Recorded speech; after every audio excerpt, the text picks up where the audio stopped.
श्री स्वामी समर्थ. नमस्कार मैत्रिणींनो, मी सुमन. माझ्या साऱ्या मैत्रिणींना आजचा दिवस आनंदाचा, सुखाचा, समाधानाचा व समृद्धीचा जावो हीच स्वामी चरणी प्रार्थना. तर आजचा माझ्या व्हिडिओ तुम्हा सर्वांचे स्वागत करते. आजचा आपला विषय दत्त जयंती निमित्त आहे. दत्त जयंती हिंदू चंद्र महिन्यातील मार्गशीर्ष पौर्णिमेचा अवतार घेतलेल्या श्री दत्ताचा जन्म दत्त जयंती म्हणून साजरी केली जाते. दत्तात्रेय जयंती 2024मध्ये शनिवारी 14 डिसेंबर रोजी साजरी केली जाईल. पौर्णिमा तिथी सुरू होईल 14 डिसेंबर 2024 दुपारी 4:58 ते दुसऱ्या दिवशी दुपारी 2:31 पौर्णिमा तिथी संपेल. भगवान दत्तात्रेय यांच्या जयंतीला विशेष धार्मिक आणि सांस्कृतिक महत्त्व आहे. विशेषतः दक्षिण भारत आणि महाराष्ट्रामध्ये, आंध्र प्रदेश, कर्नाटक, गुजरात या राज्यामध्ये भगवान दत्तांच्या मंदिरामध्ये हा सण अत्यंत भक्तिभाव आणि उत्साहाने साजरा केला जातो. पौर्णिमेच्या दिवशी सायंकाळी प्रदोष काळात भगवान दत्तात्रेयांचा जन्म झाला होता. सृष्टीचे रचनाकार ब्रह्मा, विष्णू, महेश यांचं स्वरूप त्यांना मानलं जातं. दत्तात्रेय यांच्यात गुरु आणि देवांचा मिलाप झाला म्हणून त्यांना गुरुदेव दत्त म्हणून संबोधले जाते. त्यांचा जन्म सर्व दत्त क्षेत्रात केला जातो व गुरुवार हा आपण दत्ताचा वार मानला जातो. पूर्वीच्या काळात राक्षसी शक्तीचा अत्याचार प्रचंड वाढले होते, म्हणून श्री दत्तात्रेयांनी अनेक रूपात अवतार घेऊन राक्षसांचा नाश केला. दत्त यांच्या दिवशी श्री दत्तात्रेयांचे तत्व पृथ्वीवर कोणत्याही दिवशीच्या 1000 पट असते.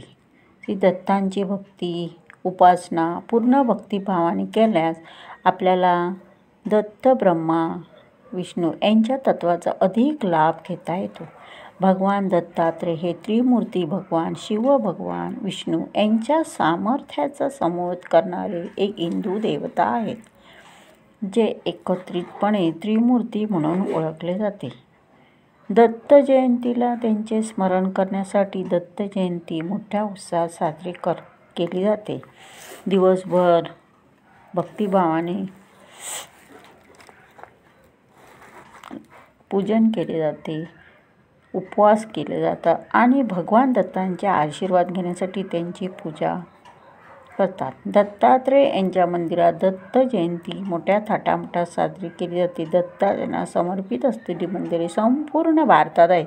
विशेषतः कर्नाटक, आंध्र प्रदेश, महाराष्ट्र आणि गुजरातमध्ये, जसे की मुलवर्गाजवळ कर्नाटकात गाणगापूर, कोल्हापूर जिल्ह्यातील नृसिंहवाडी, आंध्र प्रदेशात पिठापूर,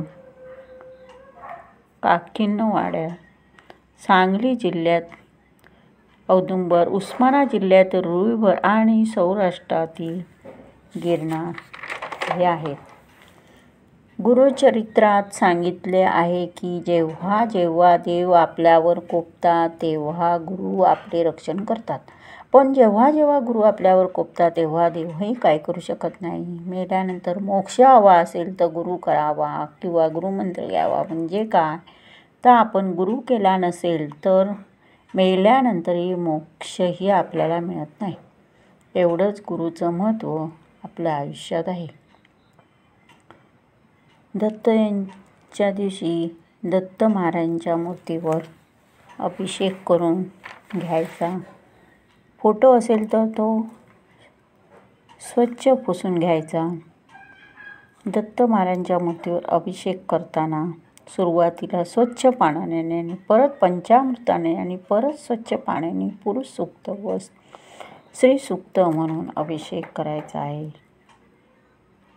हे नसेल तर श्री गुरुदेव दत्त म्हणून अभिषेक केला तरी चालेल. एखाद्या चौरंगावर पिवळे वस्त्र अंथरायचं, त्यावर दत्त महाराजांचा फोटो ठेवायचा किंवा मूर्ती ठेवायची.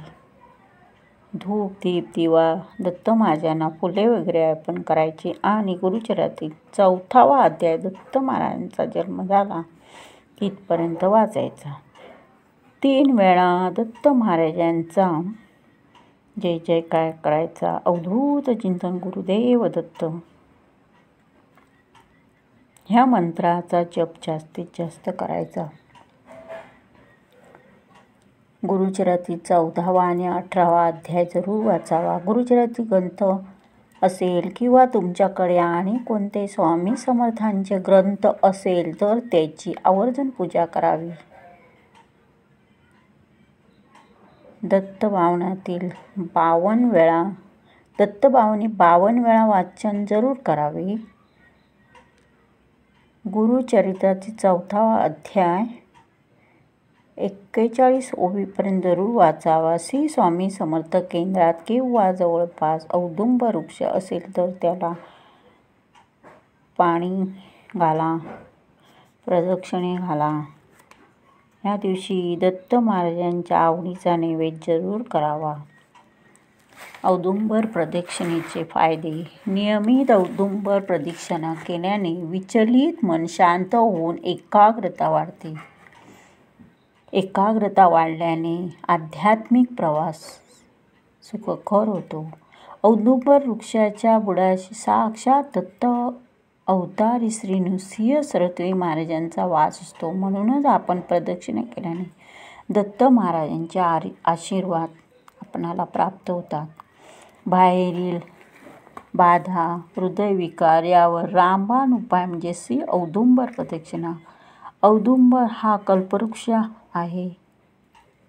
श्रीमुखातून आलेले जी अडकलेली अशक्य कामे ही औदुंबर प्रदक्षिणेतून सिद्ध होतात. संकल्प करून श्रद्धेने औदुंबराची सेवा करावी. औदुंबराची प्रदक्षिणा कमीत कमी 12 मिनिटे करावी. गुरुचरित्राचे पारायण करावे. अशी दत्तांची सेवा करू. दत्त जयंती आपण साजरी करावी.